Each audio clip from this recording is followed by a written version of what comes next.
Riunione di giunta questa mattina a Gorizia, presenti tutti i componenti della squadra Romoli. Importanti novità, come ci conferma il vice sindaco Roberto Sartori al termine della stessa. Queste le sue parole.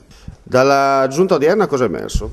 La giunta odierna, oggi avevamo solo 2 delibere che riguardavano proprio le mie deleghe. Uno, un progetto di produttività, e l'altro è la sostituzione di un insegnante nell'asilo nido che abbiamo dovuto sostituire sempre col personale a tempo determinato. La cosa più interessante è che ho aggiornato la giunta e il sindaco della riunione che abbiamo fatto ieri pomeriggio sul Pala Bigot, in propedeutica alla Commissione Pubblico Spettacolo che sarà convocata la prossima settimana e sarò io il presidente. Quindi abbiamo parlato un attimo, fatto un punto della situazione su tutte le prescrizioni che sono emerse dal sopralluogo dell'altra settimana, quindi abbiamo fatto una verifica con gli uffici per quanto riguarda la documentazione e abbiamo parlato un attimo anche della futura gestione del Pala Bigot, che comunque per adesso rimane una gestione diretta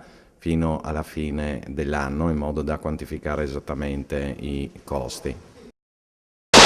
Martedì 30 ottobre alle ore 16 nel Salone d'Onore di Palazzo Atten-Spetzenstein in piazza De Amicis 2 a Gorizia si terrà il convegno Migrazioni e Memorie delle Donne. Il convegno si concentrerà sull'oggettistica vista con gli occhi delle donne immigrate.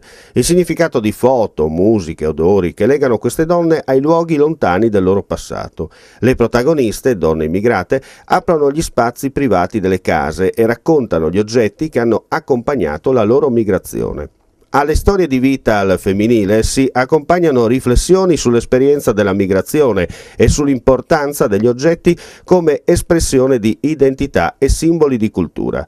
Gli oggetti concentrano su di sé mondi affettivi, identificano legami familiari, amicali e culturali, che sono stati qui raccolti come testimonianze del passato culturale di queste donne che stanno affrontando un processo di integrazione che interessa anche il territorio isontino. A introdurre l'argomento la dottoressa Melita Richter, sociologa, traduttrice e pubblicista e mediatrice interculturale nel campo educativo. A seguire ci sarà un'esibizione del coro Rondò Goriziano. Il convegno è organizzato dalla Commissione Provinciale Pari Opportunità della provincia di Gorizia.